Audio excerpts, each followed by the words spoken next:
Pessoal, tudo bem com vocês? Priscila Arzua, fisioterapeuta aqui. Hoje vou falar com vocês um pouquinho sobre a pressão intraabdominal. Muitas pessoas não sabem, né, que nós temos uma pressão intraabdominal e que ela pode estar aumentada de maneira crônica. E isso pode estar trazendo muitos problemas de saúde, muitos sintomas ruins e até mesmo dor nas costas, tudo por conta do aumento dessa pressão intraabdominal.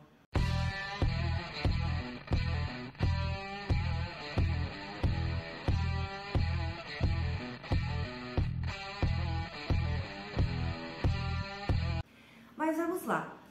Você sabia que nós temos uma pressão intraabdominal? Não só intraabdominal, mas também nós temos uma pressão aqui no tórax, uma pressão também aqui no crânio e uma pressão também nos órgãos sexuais, ali nessa região, na bacia, né? Onde ficam os órgãos sexuais e a bexiga. E esses compartimentos, né, a bexiga ali, os órgãos sexuais, com o abdômen, com o tórax, com a cabeça, todos eles se conversam, tá? Apesar deles serem isolados por fáscia, por músculo, né? Eles se conversam através da pressão intraabdominal.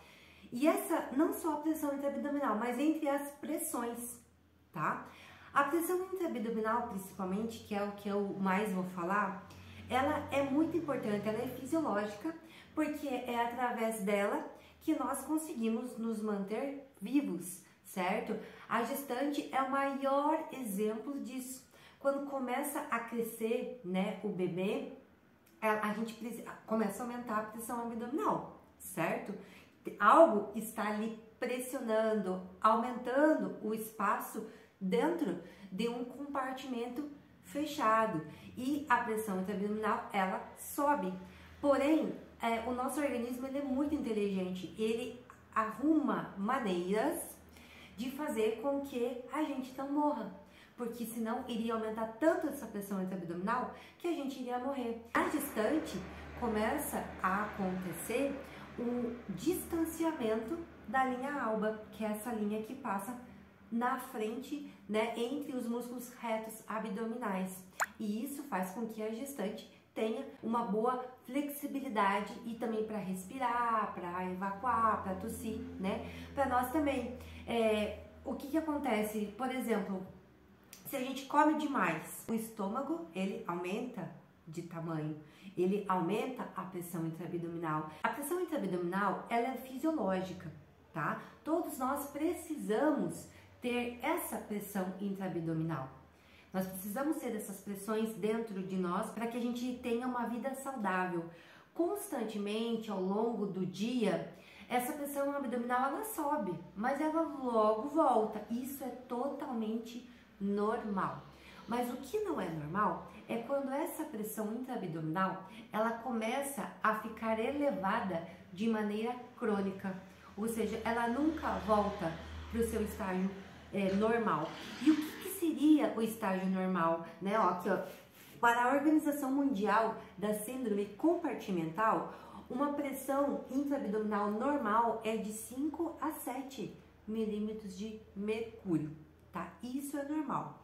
Agora, quando começa de 9 a 12, né, milímetros de mercúrio, aí a pressão intraabdominal já está elevada de maneira crônica. E como que a gente sabe que essa pressão intraabdominal ela está aumentada de maneira crônica?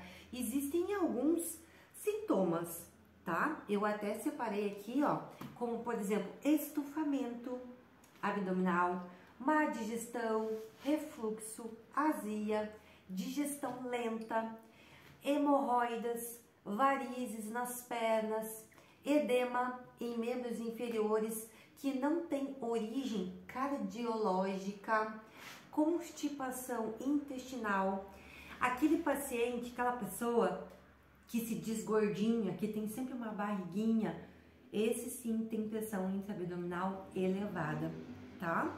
De maneira crônica. E fora esses sintomas, o que mais pode acontecer? Né? Pode acontecer dor de cabeça, tá? Pode acontecer problemas sexuais, porque quando ocorre o aumento da pressão nos órgãos, né, sexuais, o sangue que iria chegar ali para trazer prazer, ele está comprometido. Então, quando a gente retira essa pressão intraabdominal, né, elevada, quando a gente leva ela mais para o normal, o que ocorre? O aumento de sangue na região e, consequentemente, muitos problemas sexuais, eles são melhorados, né?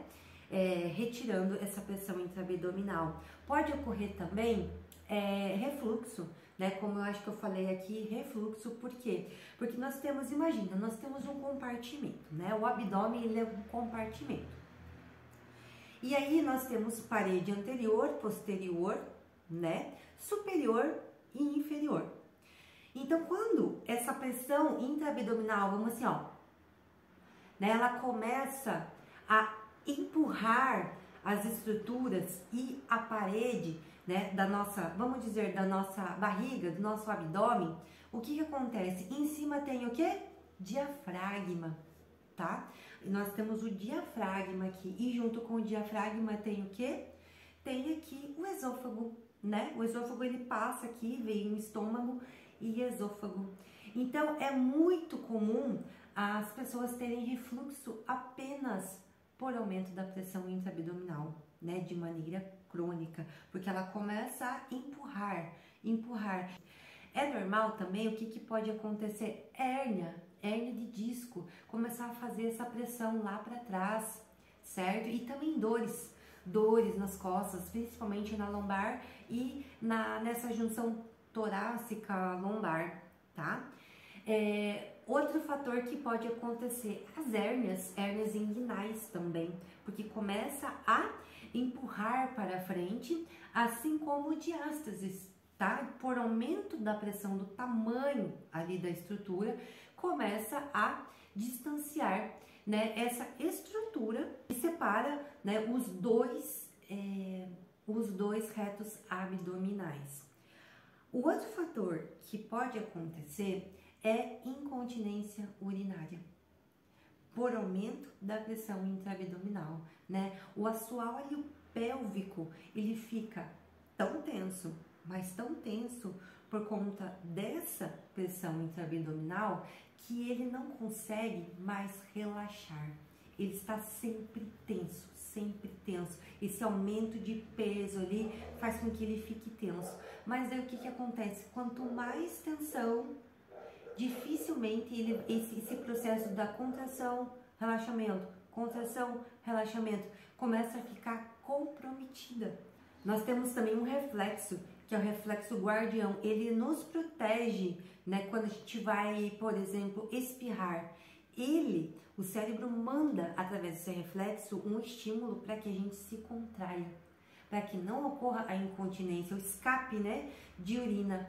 Quando essa pressão intraabdominal está elevada, todo esse reflexo guardião, ele está comprometido. Então, é como se o paciente ele já não tivesse mais tanto controle entre o segurar, né, na hora que mais precisa. Então, levantar de maneira rápida, até mesmo fazer uma atividade física, levantar um peso, tudo por conta do aumento da pressão intraabdominal. Dor de cabeça, como eu falei para vocês, né? O que acontece? Se a pressão intraabdominal ela estiver elevada, automaticamente os outros compartimentos também vão elevar a pressão. Então, muitos pacientes com enxaqueca, dores de cabeça, se a gente diminuir, né, essa pressão intraabdominal, a dor de cabeça melhora, tá? Outra coisa que melhora também é a postura. Quando a gente começa a diminuir essa pressão, a postura também ela fica melhor. Você anda melhor, você vive melhor. E O que a gente tem que fazer para diminuir essa pressão intraabdominal? Existe um método que é chamado de método hipopressivo, tá?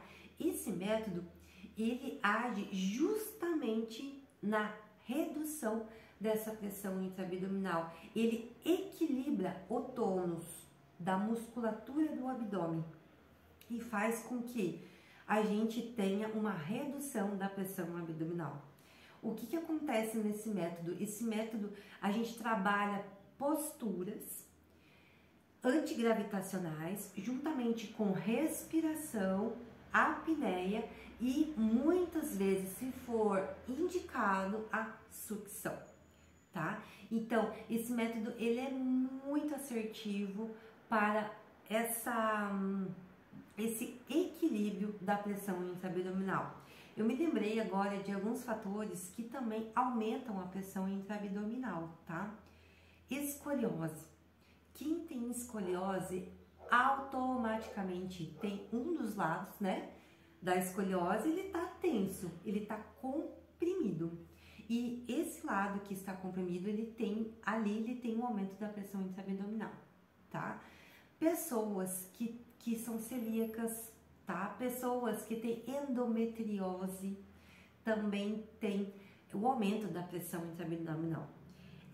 Pessoas bariátricas que fizeram cirurgia bariátrica, pessoas que fizeram cirurgia abdominoplastia, vão ter pressão, né, intraabdominal elevada, tá? E também muitas aderências, tem que avaliar cicatrizes, tem que ver tudo isso, retirada de órgãos, né?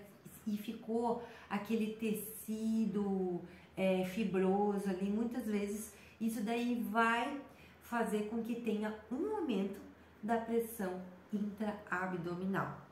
Você gostou desse conteúdo? Se sim, dá o seu joinha, tá? E eu vou deixar o meu contato aqui embaixo na descrição do vídeo para, se você quiser saber mais sobre esse assunto, pode me chamar no direct. Tchau, tchau!